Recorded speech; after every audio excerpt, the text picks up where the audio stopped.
news. Lundi, en France, ce sera le 2e anniversaire des attentats du 13 novembre à Paris. On y reviendra bien évidemment les jours prochains dans ce journal. 130 personnes assassinées ce jour-là, notamment au Bataclan. Eh bien, à Metz, les proches de 2 des victimes, Mathias et Marie, ont créé une association pour leur rendre hommage. Reportage de Guillaume Gruber et Vincent Rucli. Ce sont 2 pères privés de leur enfant unique qui tentent de se relever ensemble.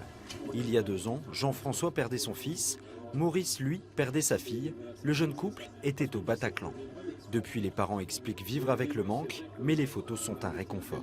De la cuisine, dans les chambres, les photos sont partout. Il n'y en a pas une seule où il ne nous regarde pas, il ne sourit pas.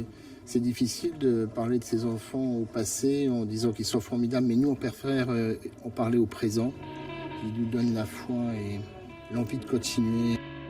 La thérapie de Maurice et Jean-François, c'est leur association, créée à la suite des attentats. Son but, soutenir les jeunes dans des domaines que Marie et Mathias aimaient, comme la musique ou la mode. Dans l'ancienne école de Mathias, les 2 papas cherchent aussi à parrainer des étudiants pour leurs projets humanitaires.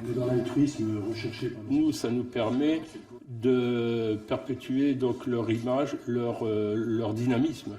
Dernièrement, un ami de Mathias, je disais, il nous donne une sacrée énergie. C'est-à-dire qu'on va puiser dans des ressources parce que justement, c'est eux qui nous portent. Et comme dit Maurice, c'est vrai que ça nous permet d'aller de l'avant. Le 10 novembre prochain, un concert hommage sera organisé. Pierre y participera. Il veut se souvenir des qualités de cœur du jeune couple. C'est la solidarité de chacun d'entre nous qui fait qu'il y a une force, quoi. Une force pour vivre sans Marie et Mathias. L'association qui porte leur nom compte aujourd'hui 900 adhérents.